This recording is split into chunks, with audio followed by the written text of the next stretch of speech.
আসসালামু আলাইকুম প্রিয় দর্শক।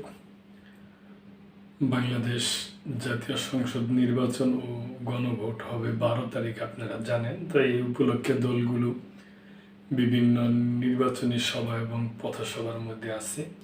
তো জামাতের আমির এরকমই আজকে বেশ কয়েক জায়গায় সমাবেশ করছেন, ঝালকাঠিও করছেন। উনি বলছেন যে শহীদ ওসমান হাদির হত্যার বিচার করা হবেই যদি আমরা ক্ষমতায় আসি। হাদি হত্যার সঠিক বিচার অবশ্যই করা হবে জামায়াত আমির। বাংলাদেশ জামাতে ইসলামীর আমির ডাক্তার শফিকুর রহমান বলছেন, শহীদ শরীফ ওসমান বিন হাদি ঝালকাঠির গর্ব। এ জনপদের সাহসী ও প্রতিবাদী সন্তান ছিলেন। ইনশাআল্লাহ আমরা সরকার গঠন করতে পারলে হাদি হত্যার সঠিক বিচার অবশ্যই করা হবে। প্রিয় দর্শক, আমরাও তা চাই ইনশাআল্লাহ। শুক্রবার দুপুর 2টার দিকে ঝালকাঠির সরকারি উচ্চ বিদ্যালয় মাঠে জামায়াতে ইসলামী ও 11 দলীয় জোটের আয়োজনে নির্বাচনী জনসভায় প্রধান অতিথির বক্তব্যে তিনি এসব কথা বলেন। জামাত আমির বলেন, তিনি কোনো দলের নয়, পুরো জাতির গর্বের। হাদি দুটি স্বপ্ন বুকে ধারণ করেছিল, একটি আধিপত্যবাদ মুক্ত বাংলাদেশ আর একটি বৈষম্যহীন ইনসাফ ভিত্তিক রাষ্ট্র। সেই স্বপ্ন বাস্তবায়নের লড়াই করতে গিয়ে তিনি জীবন দিয়েছেন। তিনি বলেন, শহীদ হাদির রক্তের দায় রাষ্ট্রকে নিতেই হবে। বিচারহীনতা যে সংস্কৃতি দেশে চালু রয়েছে তা চলতে দেওয়া হবে না। জামায়াতে ইসলামী জোট সরকার গঠন করতে পারলে শহীদের পরিবার শুধু সান্ত্বনা নয়, ন্যায় বিচার পাবে, এটি আমাদের অঙ্গীকার। তিনি আরো বলেন, দাঁড়িপাল্লা হচ্ছে ন্যায় ও ইনসাফের প্রতীক, কিন্তু আজকের বাংলাদেশে ন্যায় নেই, চলছে শুধুই বেইনসাফ। গরিব মানুষ আদালতে গিয়ে বিচার পায় না, নিপীড়িত মানুষ তার অধিকার ফিরে পায় না, নির্যাতিত মা বোনেরা বছরের পর বছর ঘুরে বিচার পায় না।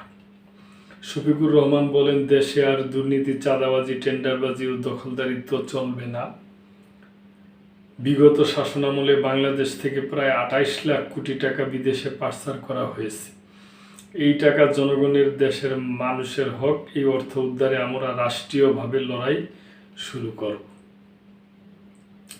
রাষ্ট্রের নিরাপত্তা বাহিনী সম্পর্কে তিনি বলেন, দেশ রক্ষার জন্য যারা জীবন বাজি রেখে কাজ করেন তারা শপথ নেন দেশের স্বাধীনতা ও সার্বভৌমত্ব রক্ষায়। দুঃখিত দর্শক,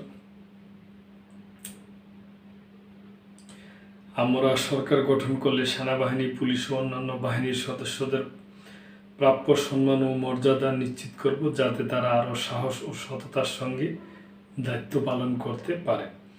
নির্বাচন নিয়ে বক্তব্যে ডাক্তার শফিকুর রহমান বলেন, কেউ যদি পেশি শক্তি ব্যবহার করে ভোট কেন্দ্র দখল করতে আসে, জনগণকে সঙ্গে নিয়ে তাদের শক্ত হাতে প্রতিহত করতে হবে। ইনসাফের পক্ষে দাঁড়ানো কোনো অপরাধ নয়। মামলা করতে এলে বলেন, শফিকুর রহমানের নামেই মামলা করুন, ভয় দেখিয়ে জনগণের ভোটাধিকার কেড়ে নেওয়া দিন শেষ। যুব সমাজের ভূমিকা তুলে ধরে জামায়াত আমির বলেন, ঐতিহাসিক জুলাই আন্দোলনে যুবকরা যদি রাজপথে না নামতো তাহলে 2141 সাল পর্যন্ত দেশ থেকে ফ্যাসিবাদ বিদায় নেওয়ার কোনো সম্ভাবনাই ছিল না। এই দেশের পরিবর্তনের সবচেয়ে বড় শক্তি যুব সমাজ। আগামীতেও তাদের জেগে উঠতে হবে। এই আন্দোলন ও লড়াই তাদের নিয়ে এগিয়ে নেওয়া হবে। খুব শীঘ্রই এই যুবকদের হাতেই দেশের দায়িত্ব তুলে দিতে চাই।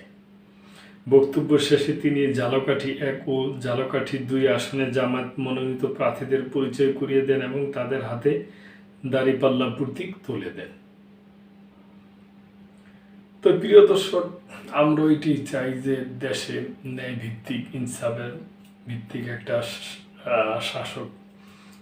শাসন ব্যবস্থা কায়েম হোক এবং দলগুলো পারস্পরিক আলাপ আলোচনার ভিত্তিতে, শ্রদ্ধার ভিত্তিতে যেন যে এরকম একটা নির্বাচন হোক, যেন যে জয়যুক্ত হয় অপর যে পার্টি আছে সে যেন ধন্যবাদ জানায়।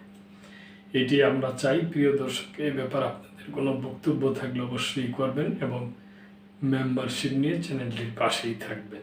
আল্লাহ হাফেজ।